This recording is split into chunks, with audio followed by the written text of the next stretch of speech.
juga untuk beliau menyapa seluruh para relawan yang ada di kampung-kampung, membersamai kita, memberikan semangat tambahan untuk kita. Dan ini artinya pergerakan yang beliau lakukan nyata untuk perubahan, untuk Indonesia yang lebih baik, insya Allah.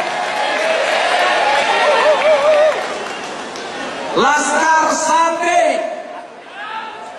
para Gus, pengasuh-pengasuh pesantren, penggerak-penggerak pesantren, penggerak-penggerak santri, terima kasih rawuhnya hari ini.